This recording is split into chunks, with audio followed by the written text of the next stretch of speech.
Revolutionary love, black people, revolutionary love, and welcome to another episode of Make It Plain, the People's Talk thing. You are here with Brother Samori and my man, Brother Omar. Say what's up to the people, man. Uhuru Sasa, my people. Uhuru Sasa. No doubt. And we are Black Power Media. Nothing more, nothing less. That's right. And yo, we got a great episode of Make It Plain, the People's Talk thing for you. That's you know what I'm saying? So what we talking about today, man? Yo, we're going to get right into it, man. It's Black August. For those of you who don't know, Black August is a time where we reflect, commemorate, celebrate, but most importantly, continue the African liberation struggle. You know what I mean? And today we decided to do a show on an issue that's really been coming up a lot in our conversations with folks.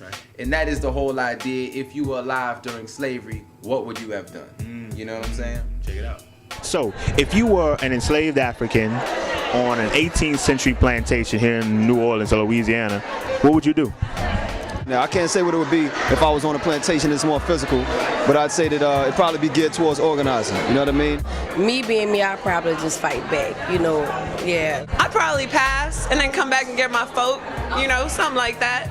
But I would definitely use this to my advantage. What would I do? I don't know. I would have to probably go with the flow and work toward freedom for the, for the future or whatever. That's all I could think I'd do. I had to be smart.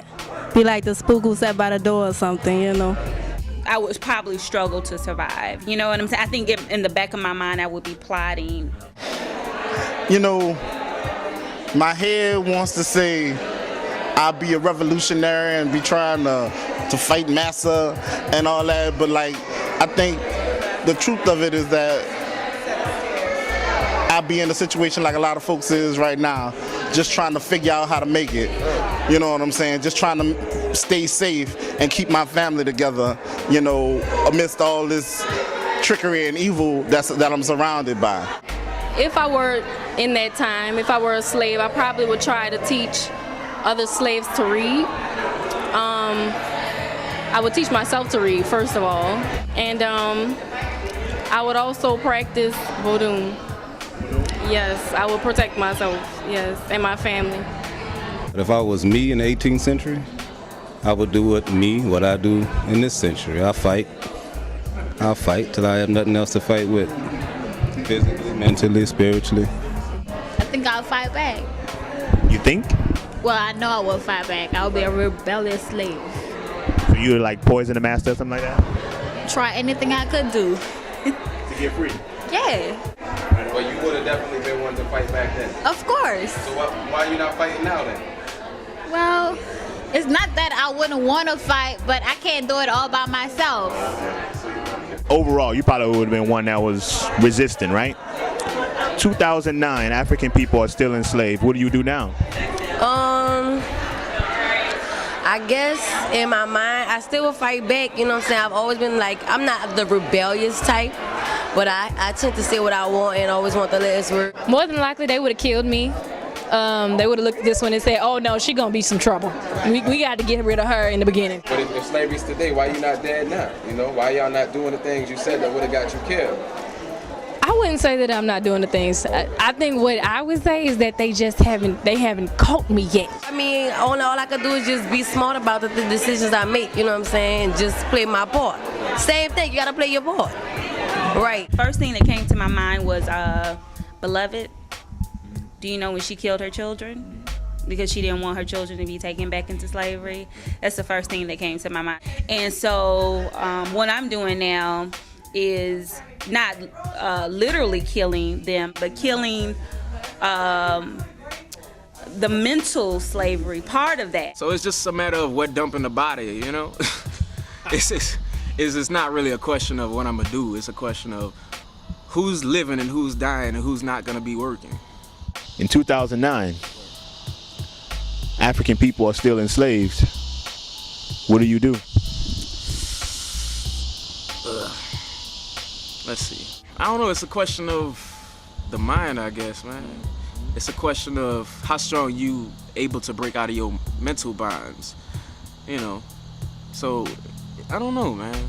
I think in that kind of circumstance, I just use what my resources are, you know what I mean? Like I'm doing now. A lot of people look at the 18th century enslavement as so much different from the 21st century enslavement. If you look in the context like, I'm still a slave, what you doing right now? You know what I mean? I believe whatever we're doing right now, we be doing. That's what we be doing. So if you be productive, if you're working, you be working. If you be out robbing and stealing, you be the revolutionaries breaking down the plantations, okay? If you want to lay up with the masses and all the children, you'd be a hoe. I think whatever you're doing now, that's what you be doing.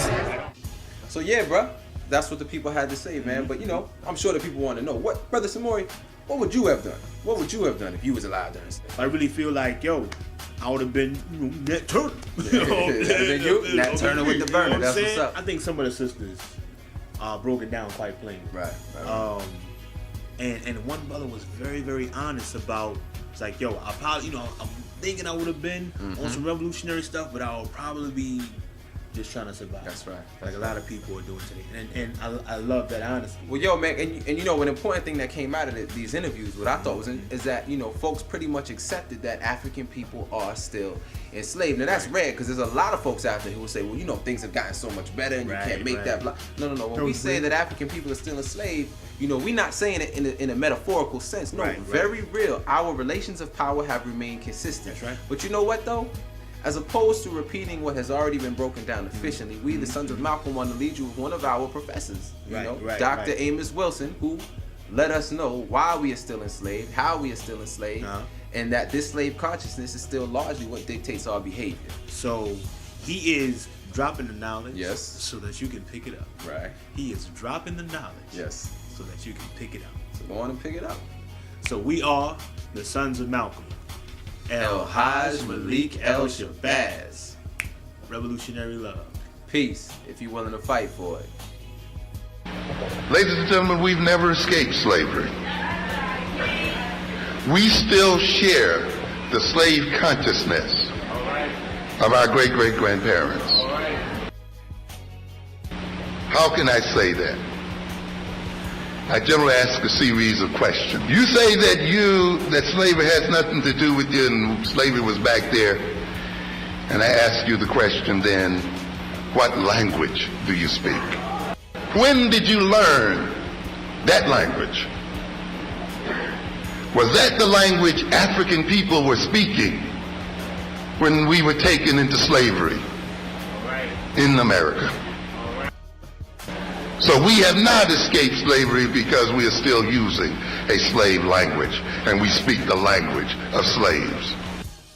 What kind of food do you eat? You say soul food? Was that the food of African people? Slave food. What kind of uniforms are we wearing? Huh? What kind of clothes are we wearing? Were these the clothes of African people? Huh? This is what we got to look at. Yes. What kind of names do we respond to?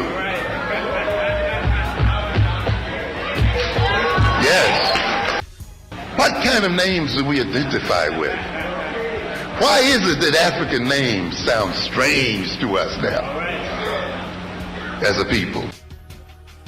And ultimately, we ask the question that's closest to home for a lot of people. What kind of God do you worship? What's the name of it? Who taught you to praise him? Is this the religion you had before you were brought to these shores? Can you name one African God? How can you then, who define yourself, the very essence of yourself and the very essence of your soul, and organize the very nature of your life here on earth, based on a God handed to us by our slave masters, claim that you have no slave consciousness and are not related to slavery? We are still of the same consciousness, and we are still in the same position because we are still servants of the white man. And our reason for being in America is to serve white folk and to generate wealth for them. And there has been no change at all in terms of our relationship to these people.